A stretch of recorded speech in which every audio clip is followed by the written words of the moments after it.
Uzdil PHP darsiga 4-chi qism PHP hərflər tizmisi. Hərflər tizmisi deganimiz bu söz yoki söz birikmasi bo'ldi va yoki xohlagan latincha hərflərninki birikmasi bo'lsa bo'ladi. PHP'dagi hərflər tizmisi hərflər tizma o'zgaruvchi miqdor asosli tekst qiymatini saqlash ishlatiladi. Biz hərflik tizma o'zgaruvchi miqdor deganni qisqartib hərflik tizma deb ataymiz. Tövəndə PHP'dagi hərf tizmashlarga munosabatli ifoda funksiyalar bilan tanishib chiqamiz. Avval biz eng oddiy bo'lgan hərf tizimini ko'rib boqaylik.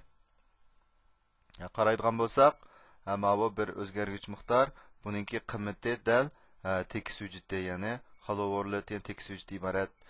Oxirida buni ekranda ko'rsatish buyrug'ini bersak, bu yerga erkin o'zgaruvchi miqdor qiymati keldi. Buningki tor ko'rgichdagi ko'rilish qiymati ma'lumotda bo'ladi. PHP'dagi tangdash hisoblash ifodasi, ya'ni hərf tizmisiniki mushu birla hisoblash ifodasi bo'lib, u dal tangdash hisoblash ifodasi deb ataladi. Uni odatda bu bir chekit orqali ifodalaymiz. Buningga bir amaliy misol ko'rsak, masalan, bu text 1, text 2 hujjatniki ikki qiymatini biz urib chiqargan vaqtimizda ikki qiymatni keyin-keyindan chiqsin demoqchi bo'lsak, o'ttirga bir bo'shliq kelgan, qo'shtirnoqsiga ilingan bir bo'shliq. Ama ikki tal chekit orqali biz bu ikki dona tekst hujjatini ulab chiqardik. Buningki tor ko'rgichdagi ko'rilish unumi maqlalat chiqdi. Uchinchi, strlen funksiyasini ishlatish. Bu funksiya hərf tizmisidagi hərf sonini hisoblash iqtidoriga ega. Masalan, amaliy misol ko'rsak,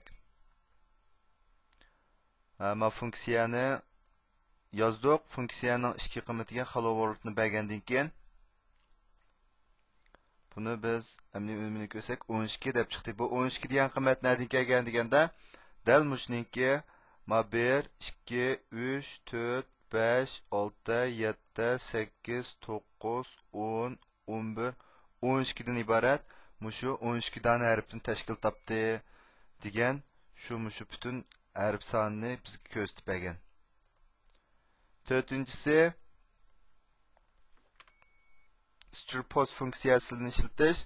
Bu funksiya ma'lum hərf yoki hərf tizmisining o'rnini izlash iqtidoriga ega.